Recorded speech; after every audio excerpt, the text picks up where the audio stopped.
Airstone ay mahina na yung buga. Paano natin to palalakasin? Hi guys! Welcome back sa ating YouTube channel. Ngayon naman sa video natin ay i-share ko naman sa inyo yung alaga nating crayfish. So ito yung natin crayfish pan. Yan. So kung mapapansin nyo guys, ito yung yan. Yan yung pinakawalan natin noong last January, first week of January. So yan, malalaki na rin sila. Yan yan guys. So yung rin natin tubig medyo na rin, palitin na rin to. Marami to guys, mga 100 mahigit tong mga crayfish natin. At yung breeder natin ay isang male na breeder at 2 female. Yung isa ay buried, tapos ayan nga, ito na yung anak niya. Yan, malalaki na guys, pero hindi naman siya pantay-pantay yung laki. Yung iba malalaki, yung iba naman maliliit. Yung doon malaki-laki na yan guys. Yan, malaki na sila. Yan. Yan, malalaki na. So ngayon ay meron lang akong i-share sa inyo yung natin, yung airstone. Yan yung ating airstone. So pinatay ko muna or in-off ko muna yung ating aerator. Dahil nga ang ginagawa ko kasi dito guys, tuwing umaga ay ino-off ko yung aerator. Tapos pagka alas 6 ng gabi ay binubuksan ko naman yung aerator. Airstone ay mahina na yung buga. Yan, mahina na yung labas ng hangin. Nagbabara na. So ngayon ay i-share ko sa inyo kung paano natin to palalakasin. So bago natin gagawin yan ay buksan muna natin yung aerator para makita nyo kung gaano kalakas yung buga ng hangin bago natin palalakasin. So ito yung natin, aerator. Tapos yung iba, yan, ito yung ating airstone, kasi gagawa kasi tayo ng isang pangalawang DIY pan para dito sa ating mga maliliit na crayfish. Dahil nga ibubukod na natin to sila dahil malalaki na, at para rin hindi madisturbo yung ating mga breeder, ihiwalay natin to ng pan. Yan, buksan muna natin guys. Ayan, naka-on na yung ating aerator. So kung mapapansin nyo guys, yan wala na talaga yung bubbles. Try natin palakasin yung aerator. So yan, malakas na yan guys. So kita mo yung labas ng bubbles, pagkahina. Yan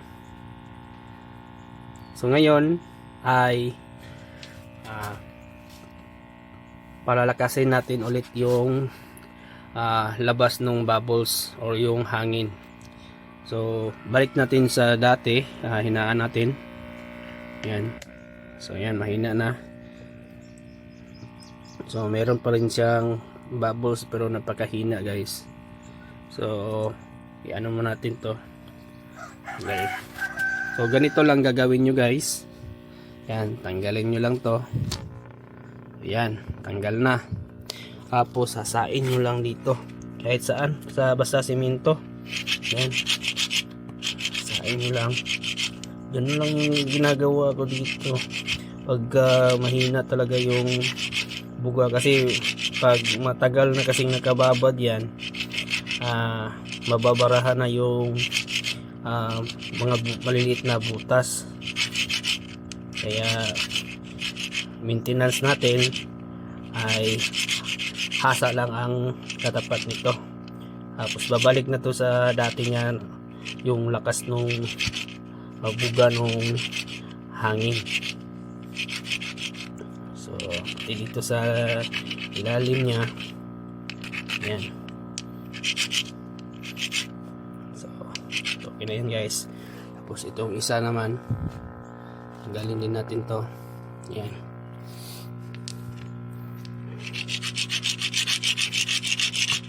So babalik na yan.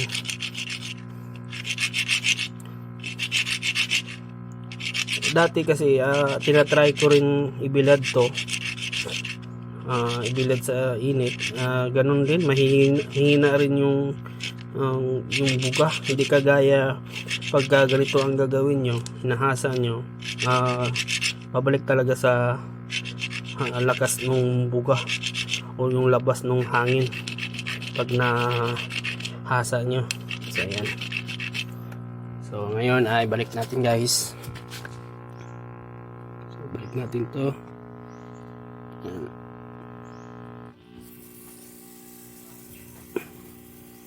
So ayan. So tingnan nyo guys, ayan.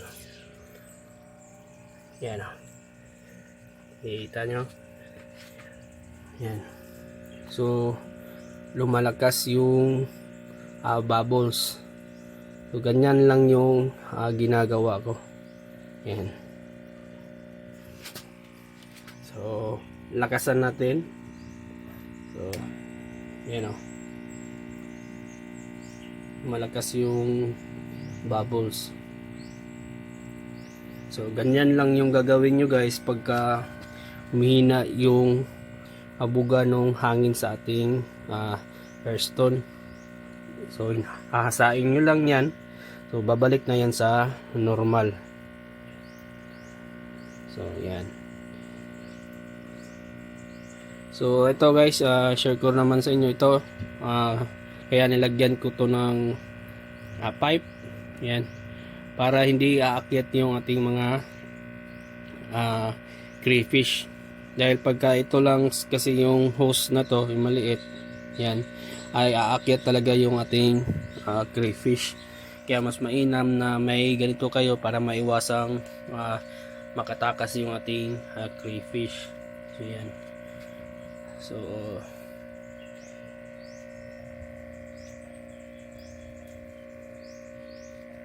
yan guys. So yan guys, kung may katanungan man kayo sa ating video, paki-comment na lang po at ating pag-usapan yan. So hanggang dito lang muna at maraming salamat po.